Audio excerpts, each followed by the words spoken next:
Well, there we have it, guys. The final game of the weekend over. France versus Japan. France with quite a dominating game, to be fair. The scoreboard, 18 points difference. Probably fair in terms of the score difference. I actually feel France might have wanted a bit more from this one, especially with the performance they put in the games. Make sure you guys do drop down in the comment section your thoughts on the game. As we do in these review videos, we'll start off by going through what happened in the first half, some scores, some highlights, some thoughts, and some stats, and then afterwards we'll check out the second half to see how we got to that final scoreline. Now, starting off in this first half, Japan had the first actual potential to score some points this game. Had a penalty in the second minute, right in the French half. They decided to go for the corner rather than the three. The commentator sort of agreed that the idea was like, oh, you won't be beating France by going for the 3 points. You've got to be scoring those tries. I feel like going for the threes maybe would have been a smarter option. Try to go through this game, just keep that scoreboard ticking. They didn't go for it, went to the corner, went for that driving maul, and were just completely shut down by France. France in the set piece today looking extremely good, so a bit of a struggle for them there. First try came in the 7th minute, coming in from Damien Penaud. 10 phases of French attack. Japan defending really well, managing to take each man as it came until Entomac did a little cheeky grubber kick through. Japan managed to get to the ball but couldn't quite collect it. I think it was the fullback didn't manage to get there, and Penaud managed to dot down in the corner. Sort of a lucky try for it to bounce back for him, but a real nice goal from him. Ramos did actually miss that kick. Not often we get to say that, but France went up 5-0 into the lead. The rain was beginning to come down, so of course we tend to be going through the forwards a bit more. That's what you expect anyway. 3 points and forwards doing their work. I was a bit worried at this point how that sort of 6-2 split we'd seen on the bench was going to impact the game for France later on in the game. France got the next points of the game though, getting their penalty. Japan getting hands in the ruck. Breakdown situation. France again looking extremely good today. Only way Japan really slowing it down as if they were having to basically try and cheat. So Ramos kicking that one over as well. France taking an even further lead. Now Ficou picked up a bit of an injury in that opening 10. He did play on for about 5 minutes, but eventually said he can't carry on. So we saw Makalu come on, move on to the wing, and Mofana move back into centre. So that 6-2 split already lost a little bit because of Makalu having to come on so early, but I thought he played pretty well on the wing, to be fair. It wasn't long before we got to see some more points from the boot of Ramos, though.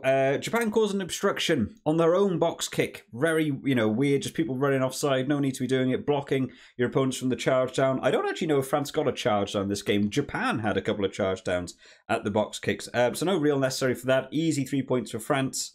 Japan did manage to get that back, though. Jelanche not releasing in the tackle gave away 3 points to Japan, which was their only score of the first half, which was a bit of a shame for them. They definitely had opportunities where they could have potentially scored more, but that's the only one they managed to actually get. At about the 25-minute marker, we were sort of just watching France just sort of having the run of the game, really. The set piece was looking really good. Scrummaging was all France all day long. The line-outs going more the way of France, a few disruptions and stuff, but majority going the way of France. The maul was making really big impact. Japan having attacks, but it just doesn't seem to be really getting anywhere. They're not making meters doing it. The only chance they're really having to sort of gain territory is a bit of broken play, or maybe someone's not picked up a defender and they've sort of gone round the corner. But other than that, they're not really able to progress. They're not really making those carry meters. Ramos did get another penalty towards that half-hour marker, so we managed to extend that lead out for France 14 points to 3. We had a bit of a kicking tennis leading up towards the half-time marker, but in the 36th minute, Charles Olivon, the captain for this game, of course, with no Dupont, came in with a beautiful try of his own. France line-out disrupted, but Luku managed to recover it, saw a bit of a gap down the blind side, took it right around all of the forwards, ran a good 50 metres, good cover tackle coming in from Japan, but a little offload for Olivon to walk over, and Ramos getting that kick finally as well. So we see that final score, 21 points to 3 at the half. At the final 3 minutes, though, all Japan. Japan really tried to come back into it just before the end of the first half, all going on the attack, but the French defence in this game, just brilliant. Just really organised, really structured, just taking your man. Not getting too many dominant tackles. We did talk about it last week. France not really winning dominant tackles in the breakdown situations, but it's the speed that they were going off the line that was really putting Japan under pressure. Japan wanted to play this free-flowing rugby style, but every second receiver, just some French guy smashing you. You're just not going to be able to make ground that way. So we went in at halftime with that 21-3 lead. In terms of halftime notes, all I said here was that France is looking better all around the park. It's just looking like it's going to be a French game. Small flourishes of Japan attack, but not really threatening anything. It's more counters and managing to sort of make little breaks. Defense looking really good. Julien Marchand has been absolutely exceptional so far in just every area. Carrying the ball, tackling, jackal work. There was a few really nice turnovers from him. In terms of stats at half-time, France winning the territory and the possession battle 56 and 54, which is sort of reflected in the meters made. 337 meters made for France in that first half, 164 for Japan. So, what, half would you probably say is about right for that? Missed tackles throughout that first half, 3 for France, 17 for Japan. It just sort of shows the amount of pressure that France were putting them on, especially when France were on the offensive. Number of dominant tackles, 2 for France, 4 to Japan. So making more dominant tackles actually coming in from France, but more tackles missed. So, you know, you've got to take and receive from that one. And the number of entries into the 22, 6 for France, 4 for Japan. So realistically, Japan is getting into that 22. But in terms of coming away with the points, France absolutely making the most of it. Into the second half then, and Japan came out of the blocks going strong. A try in the second minute of this second half. Saito coming there, bit of open play. What we really wanted to see from Japan, they were desperate to find the broken defence, bit of open play, and we saw Nakano come in on a great running line, cut back inside, straight through 2 defenders. Maybe not quite warmed up for the second half yet, took the great line. Both of the fullback and the fly half of France trying to get back to make the tackle, but a nice little offload to Saito sees him go over. Lee did manage to convert that one, so brought them back a little bit, 21-10. At this point, you think maybe there's the opportunity for them to slowly get back into this game. The next 10 minutes is all France going on the offensive, but they didn't manage to actually convert anything here. Quite surprising. The shape was looking really good, the organisation looking good. We saw a couple of times overlaps opening up for France, but not taking them, not actually going through the hands. A lot of missed passes. We saw one from Damien Penaud that skipped like 5 players, even though they had the overlap. Sort of ruining their own overlap, you know, probably get away with it against Japan. Maybe, a sort of higher end tier 1 side, though. You might be punished for that. They might want to look at that going into their games in the future.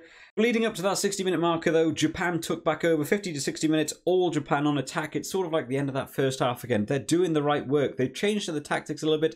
They're kicking over France a lot more. They saw that line speed coming up. They're chipping over the top. They're kicking. They're pinning France back into that 5-meter channel. But the French line out doing so well today, it just didn't really result in anything. They kept kicking France to the 5 meters. France received their own line out, cleared it out again. It wasn't really leading to anything, and eventually it did lead to a try for France. Actually going completely the other way. A lovely break going in from Matteo Jalibert, who's come onto the field due to Ntamack just busting his nose open. I'm not even really sure what happened. Looks like he collided heads with Luku at one point. But Jalibert came on the field today and made a real big impact. I did talk about that in the preview video, that I didn't feel like Jalibert had made a big impact over this autumn series, but today he really sort of got on board, did a good job, to be fair. Came in, made a big impact, collecting his own kick, got a little offload to Chalaroux, took it right up to the line, last minute tackle, took him down.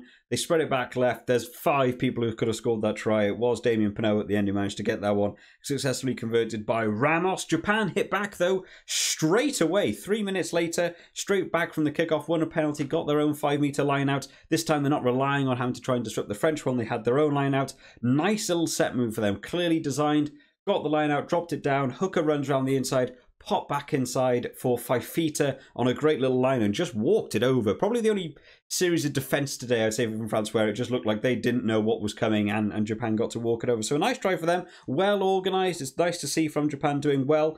France did look like they were going to score one back. Dante got over the try line. A nice little diving try mid-air. Did get the ball down in the corner, but was judged to be in touch in the in-goal area. So that one was disallowed, but they didn't wait long for Jalanche to get his try. Jalibert, again, on the break. He was the one that led that Dante try as well. He did it again here. The little chip and chase over the top. Japan's defence not ready on the turn. Jalibert picks it up, spreads it wide, out to Dante, back inside for Jalance. Very selfless. Had one disallowed himself. Didn't get desperate for the second one. And a nice try from him there. And then up to the end, we just saw Japan go back on the attack. It's been a bit of a story this game. Japan on the attack. Shape looking good. Organisation looking good.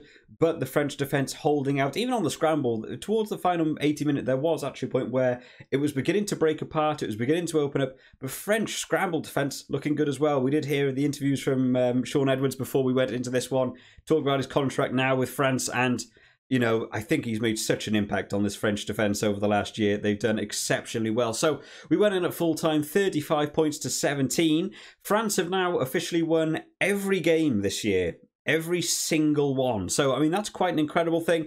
I know a couple of people have already seen people like, oh, they played Japan like 3 times over this year compared to some other teams that have played, you know, maybe the higher tier one side. But you've got to play the teams that are in front of you. And 100% of wins is 100% of wins. You can't take a lot away from them there. I think that's you know, a massive achievement for them. They'll be extremely happy with that. Only with a few months out of their own World Cup as well. Lot to look forward to from them in the World Cup. In terms of final notes, just saying that France looked in control for the whole game. There was a couple of tries coming in from Japan. I think the 5-feet one was very good. That was organised by Japan. But other than that, the only real time we saw France taking a step backwards was due to a counter-attack or a bit of a mistake on their part, and Japan sort of really making the most of it. So I think overall France will be really happy with this game. I think they maybe would have wanted to got a few more points, had a couple of, you know, points disallowed, not going to post, try disallowed. So scoreline could have potentially been better, but 35-17 is nothing to be sad about. Man of the match, not mentioned again for me in terms of the UK coverage. For me, I would have picked Julien Marchand. I think he had a fantastic game. A couple of people might have gone for Jalibert. I thought real big impact into this game. Absolutely brilliant from him. Basically organised 3 tries single-handedly. You know, and that, you can't ask for a lot more about 60 minutes into a game. Replacement fly half coming on. You've got to have a big impact into this game. And then final stats. Possession and territory still on France's side, 56-51. Now, an interesting stat in terms of how intense both teams were in terms of going to attack and defence. Number of tackles made. France 86, Japan 110. So, you know, 20 to 30 difference in tackles. You know, not a crazy amount in terms of international rugby. Now, tackles missed. France 11, Japan 38. Now, that's a lot. That's basically 1 in 4, you know, in terms of number of tackles made you're missing, compared to France, which was like 1 in 8. So, you know, that just sort of shows the defensive work that France were putting in, doing good jobs, but also how aggressive they were being on attack, how many tackles Japan were actually being knocked off of. Number of turnovers, 4-1 for France. So again, Marchand leading the charge on those turnovers. And then finally, the number of entries into the 22. France only managed to get 11. It felt like a lot more than that, but Japan managed to get 6. But 6 visits to the 22, 2 tries, 1 penalty. But then compared to France on the 11 visits, you know, you're talking 4 tries, 3 penalties. You know, I guess that sort of evens out. It's double the amount of visits, double the amount of scores. But I think France definitely had a couple of points gone missing that they probably could have scored otherwise. So there we have it, guys. That's another week of the Autumn Nations over. If you've enjoyed this one today, remember to leave it a like. We will, of course, be doing the World Rankings update when it comes out on Monday and checking out the Super Blue results. I believe I've done terribly again. So look forward to that video coming out on Monday. If you're not already, subscribe to the channel so you know when that video goes live. I hope you all enjoyed today, guys. I will see you all next time. Bye bye.